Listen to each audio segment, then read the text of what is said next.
পুষ্পা যে পুষ্পা ঝুঁকেগা নেই, জাহাঙ্গীর খানের কথাই বলছি।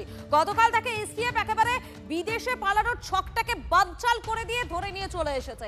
আমরা গতকাল দেখলাম তাকে শিলিগুড়ি অর্থাৎ বাগডোগরা বিমানবন্দর থেকে সোজা কলকাতা বিমানবন্দর, সেখান থেকে গতকাল রাত্রেবেলাতেই ফলতা থানায় নিয়ে আসা হয়েছে এই জাহাঙ্গীর খানকে, স্বঘোষিত পুষ্পাকে, যিনি কিনা একটা সময় দাঁড়িয়ে বলেছিলেন পুষ্পা ঝুঁকেগা নেই। আর সেই পুষ্পাকেই এবারে মুখ ঢেকে থানায় ঢোকানো হচ্ছে।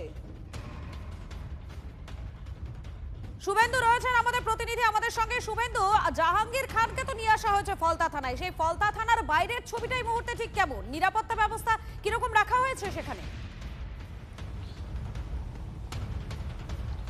দেখো, জেলা পুলিশের পক্ষ থেকে, ডায়মন্ড হারবার জেলা পুলিশের পক্ষ থেকে আশঙ্কা করা হচ্ছিল যে পুষ্পার উপর কিন্তু এই বিস্তীর্ণ এলাকার, ফলতার বিস্তীর্ণ এলাকার একটা ক্ষোভ জন্মেছে, ফলে যে কোনো সময় অপ্রীতিকর ঘটনা ঘটাতে পারে। সেই আশঙ্কা থেকে ফলতা থানার পুলিশ আজকের ভোরের আলো ফোটানোর আগেই একেবারে জাহাঙ্গীর খানকে নিয়ে চলে গিয়েছে ডায়মন্ড হারবার মহকুমা আদালতের কোর্ট লকআপে। আজকে তাকে ডায়মন্ড হারবার মহকুমা আদালতে পেশ করা হবে এবং তার বিরুদ্ধে অভিযোগ বলতে গেলে 29 এপ্রিল ভোটের পর তার বিরুদ্ধে কিন্তু ভোট সন্ত্রাস চালানোর অভিযোগ ছিল। এছাড়াও 21 মে নির্বাচনের আগে থেকে, পুনর্নির্বাচনের আগে থেকে বিষয় পরিষ্কার হওয়ার চেষ্টা করব।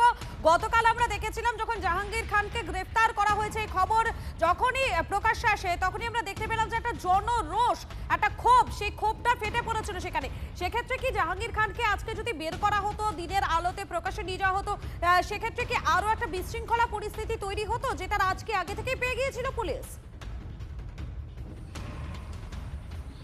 একেবারেই গতকাল রাতে জাহাঙ্গীর খানকে ফলতা থানাতে নিয়ে আসার পর থেকেই বিশৃঙ্খলার পরিবেশ তৈরির একটা আশঙ্কা করেছিল পুলিশ, কারণ ক্ষোভ বাড়ছিল ফলতার এলাকার